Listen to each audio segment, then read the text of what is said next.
Hey everyone, Gilted here.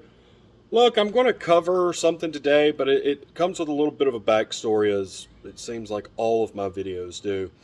First off, the cat's going to be meowing a lot more today.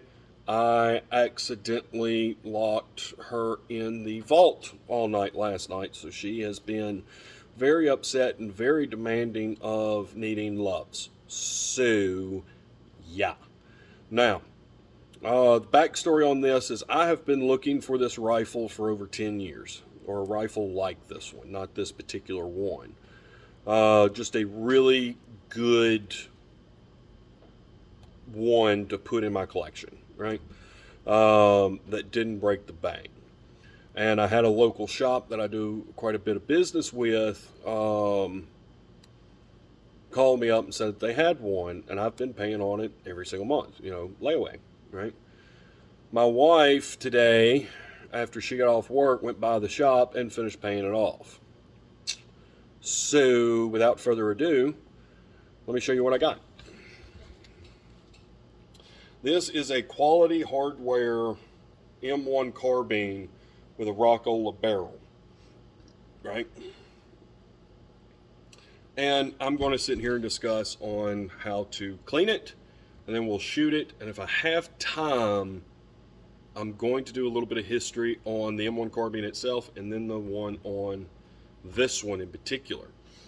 So let's go ahead and get started. So first thing you're going to do, if you have one of these, right, is you're going to push this button here, right, and then pull out the magazine. Now, once you've done that, of course, your bolt is forward, all that fun stuff, right? If you look at the top of your bolt handle, it should, most of them did, but not all of them, have a button, right? Pull it all the way back, push down the button, and it locks into place. We're going to observe that there is no round in it, and that is right. Now what we need to do is we need to get a screwdriver to fit this one, and a screwdriver to fit this one. This one's not as crucial, but it will be for what I want to do, by which is actually go through everything and make sure that it's okay. So let me go ahead and loosen those up, and I'll get back with you. Now, some people are going to sit here and say that you don't have to take the screw out to get the action and the barrel out, and you're absolutely right. But for the amount of cleaning that I want to do, I want to go ahead and pull that out and make sure it's not covered in gunk and that kind of thing. Now, on your front band, whether you've got the bayonet lug or not, you're going to have this screw. Most of the time, unless somebody has screwed it up, it will unscrew to a certain extent and then stop, okay, to where it gets really tight. And then all you have to do is depress this. I use just a brass punch through that hole, right? Slide it forward. I'm going to take the upper hand guard off. Wow, this is actually in really good shape. Yeah, like the mark. I haven't taken this apart, none of this apart. So y'all are going to see this as I go along. So here on the upper hand guard, it's marked Q-RMC, Quebec, Romeo, it's M, Mike, Charlie. It's been a while since I've had to use phonetics. I got to get back into the swing of things. Then you're just going to take your barrel, and it tilts straight up and out, right? The action, the lower, everything. Then this back piece just slides right on out. Now, this shows you why I wanted to go ahead and take it off and apart. Come on, focus. There is a build-up of grease and gunk just all in here, right? So I want to get rid of that, okay? And it's just, it's not filthy, but that's Cosmoline, right? And this is marked PLW, Papa Lima Whiskey. All right, now that we've got it like this, I always bring the bolt forward, right? And then you're going to have a pin right up here. Most of the time you can just depress it with your finger and pull it out, but this one's a little tight. Oh, there it goes. Pull the pin out, and then the trigger group comes out, right? Be careful and not squeeze the trigger. Even though it's on safe, make sure you don't squeeze the trigger, because you can damage stuff, right? So let me take it off safe and squeeze it just so it's down and out of the way, right?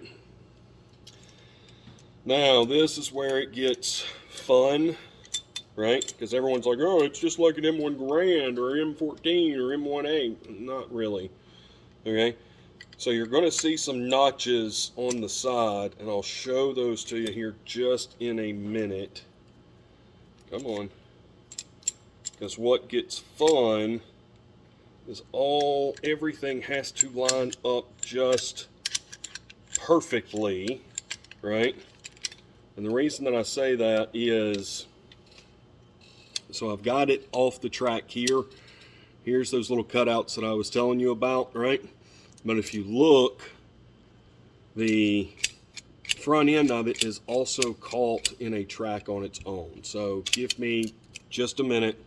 These things always give me trouble no matter how many times I do it. I don't know why, I'm just not holding my tongue right. So let me pause the video so y'all aren't sitting here watching for 15 minutes of me struggling with this. Well, it didn't take me as long as I thought it was, but this is where I always get caught up, is on these, right? So those little pieces fit inside the rail here, and you see it's got a skip spot. So I've always just got to hold my tongue right, get that to drop down a little bit, and then you're able to remove your recoil spring, right? Now in your universals and stuff like that, you're going to have a spring right up in here. I think the new Inlands are that way as well, but don't quote me. But yeah, now let's get the bolt out. So with that, everyone I've sat here and dealt with, because this thing is dirty, right? Come on. There we go. So, and dadgummit, I've got to get back used to doing that. All right. So I know y'all probably just watched me do it all the way towards my stomach and didn't see a damn thing. Right? So you're going to bring the bolt forward, and you're going to just kind of feel where it wants to kind of come out. See? Just like that. Right? Then you're going to bring it up, and you're going to twist this until it comes out. Okay? Because the reason it won't come just straight out is because that's the bottom of your firing pin, right? And it can get hung up on stuff. So don't pull hard, it'll just slip right on out. And this is it completely stripped, right? So I could take the sights off and all that fun crap, but I'm not going to. Now this gun is not horribly dirty, right? She's not, okay? But you see, this is why I always take stuff out of the stocks. As you can see, that buildup of oil and grease and muck and everything else right here on the stock line. I mean, you can almost draw a straight line where the stock was all the way down this gun, right? And then the upper hand guard where it went's not that bad. She's mostly dusty. I mean, my hands were relatively clean when I started this, right? The bolt looks to be the worst, right? So it's got just dirt everywhere.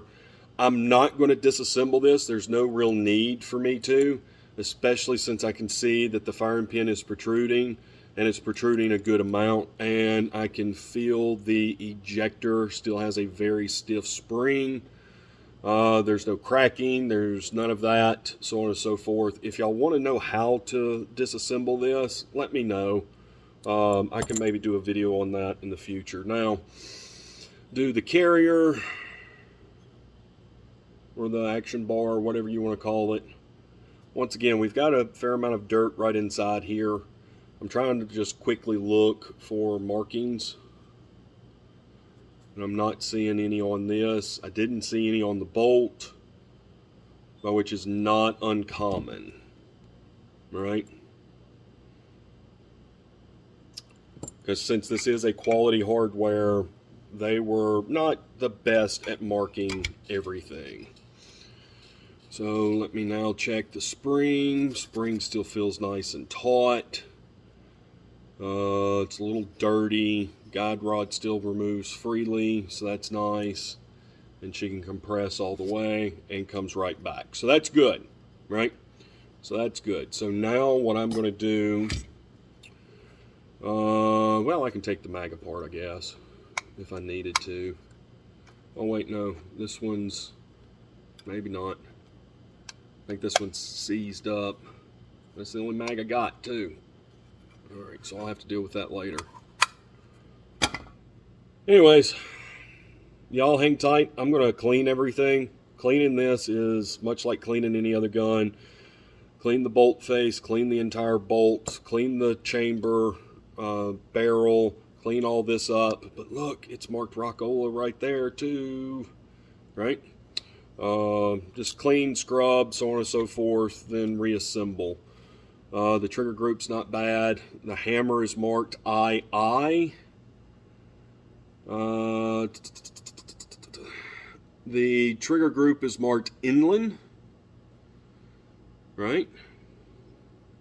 So this was definitely re-arsenaled, by which isn't uncommon, right? And yeah, and I think on the stock, I got to looking earlier, I think I saw the A for Aniston. So that's probably where it was refurbished at least once in its life. So anyways, I'm going to shut up. I'm going to clean this and then go shoot it. And then, you know, because I want to keep this right at 20 minutes. So we're already over 11. Then I can go over a little bit of history. So have fun. Alrighty, so we've got her cleaned up. We've got her back together, right? Got 10 rounds loaded. I have not shot this yet, so these are going to be the first rounds that I put through it. So, well, no, let me do it left-handed for the camera.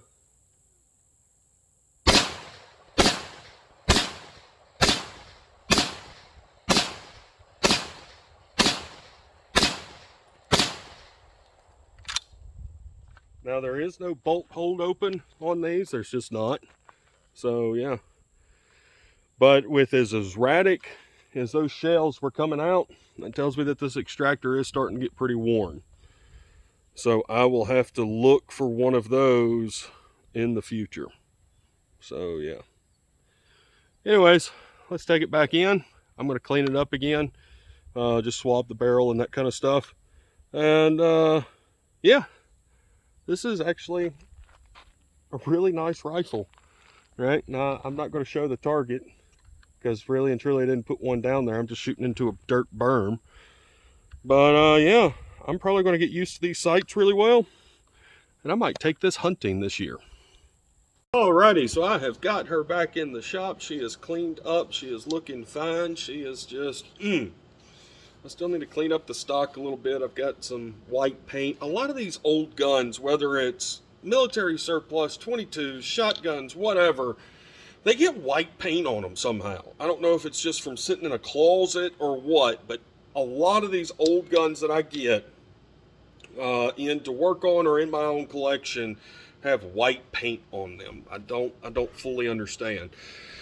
Now, let's go over a little bit of history. And yes, I did look up a few things, right? Just some numbers and that kind of thing, and I made myself a little cheat sheet, right? So if you see me doing this, that's what I'm doing, right? So let's talk about this one in particular. This is a quality hardware. Quality made them from 43 to 45. But what's weird is Quality subcontracted out a bunch of their stuff, right? They made some receivers, but also did contracts with Union Switch, so they're actually called unqualities, right? When that happens, this one isn't. This one is a Quality. According to the serial number range, by which my serial number is 162XXXX, right? So yeah, it was produced in middle of 43, June or July of 43. Now what was great is Quality, even through their contracting, only did approximately 359,000 of these guns. Now it sounds like a lot until you realize that during the course of World War II, well, no, maybe a little bit longer than World War II, 6.1 million of them were made, right? So, yeah. This cost the government 45 and a half, roughly. Some reports say 45 and a half. Some say 45.60, right? So, roughly $45.50 per gun to the U.S. government. Now, what was great about that is that was about half as much as an M1 Garand, and it was still substantially less than a Colt 1911, right? And that kind of brings us into the history of this gun.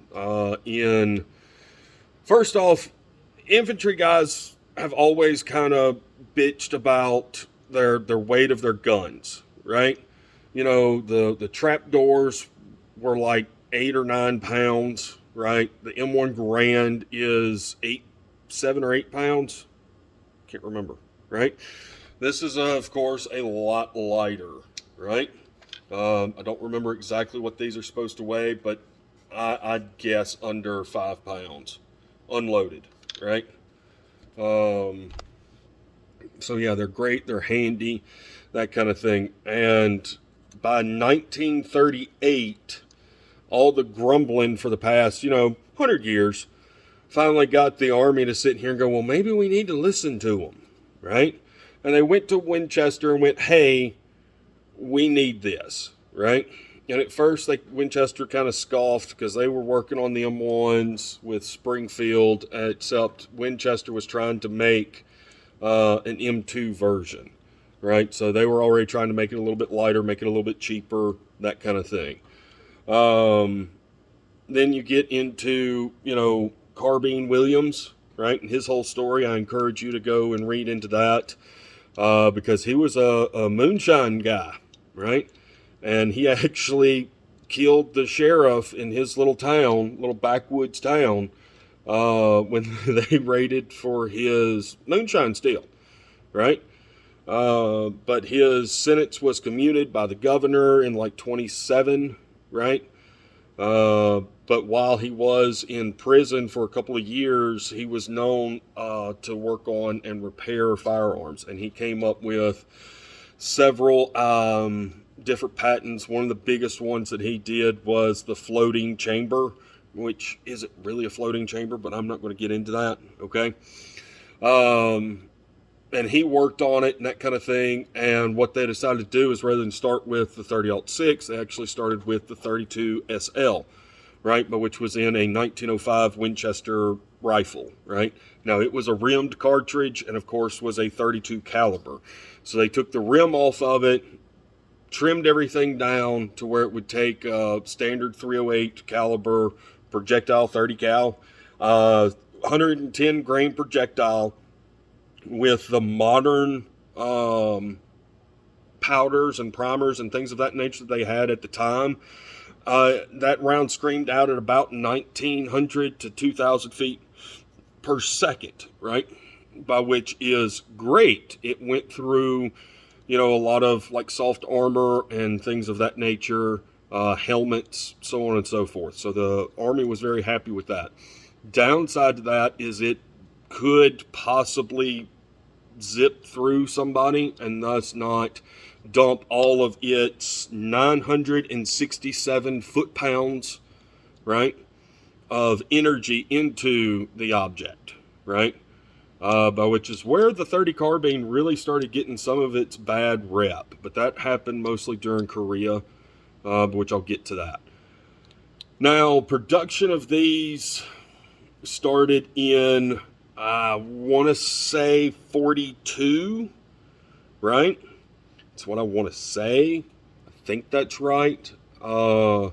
And people started raving about them because this was really meant to go to, truck drivers, right? To where if they get ambushed, they got something that can reach out 300 yards and, better than a pistol could. And they could have more confidence in a rifle than in a pistol. And then it went to infantry officers who preferred this over the Thompson submachine gun, right? Because it was lightweight, it was accurate, it was fast, right? It was very quick to acquire your targets, right? Then, of course, we all know it went to paratroopers, right? So everything from a guy typing in an office to a guy driving a truck to some infantry officers out on the front lines to people jumping out of a perfectly good aircraft sometimes. Not all the times. Sometimes you needed to jump out of them because they were on fire, but we're not going to discuss that, right? So yeah, now they did work on what is known as the M2 carbine, and it was developed in 44, and it did see limited service in the European and Pacific theater right at the end of the war. And the M2 carbine is basically the same gun, except it has a select fire switch. I've actually shot one of those. Those are a lot of fun. I'll try to find the video of it and maybe post it on here as well if I can find it. Because it was actually a police gun. They had it in the SWAT room back when I was a police officer, and I just thought it was fun, and yeah. But yeah, now going into Korea, these got a little bit of a bad rep until it was realized that, you know, a lot of the North Korean and the Chinese soldiers were wearing a thick leather and wool tunic. So yeah, you didn't really get the penetration that you wanted to. That, and there was a rumor, I can never find out if it's true or not, that they were also hyped up on drugs. Someone who has actually gone after people on PCP, I understand how difficult that is. I cannot imagine how difficult it would be to shoot them multiple times and they still not go down, the psychological effects of that. Now, during Vietnam, these were actually used by the Air Force security forces. U.S. Special Forces units use this, but a lot of these were given to the Vietnamese because Vietnamese people are smaller than Americans, and this is a small rifle, so it's better for them. It's better on recoil, it's cheaper, so on and so forth, right? But a lot of these were also just given out as, you know, Allied aid, right? So like after World War II, Japan had some of these, right? Britain used these, France used these, Germany used these, the Philippines used these. So these things really have been around the world, you know. So anyways, I hope y'all have enjoyed this. Like I said, this is just a very brief history. If you want to know more, let me know. There's a couple of books that I can turn you over to. They're not cheap if you can find them, but yeah, they're good books. But yeah, anyways, I now have to find some more magazines. I have to find a sling, and I have to find the bayonet for this thing, because I think that would be cool. I've got a bayonet for every other military surplus weapon I have, except for my Craig Jorgensen. I'm looking for one of those as well, because I want the bolo. But yeah, that's about it. So I hope y'all have enjoyed this, and until next time, y'all have a good one.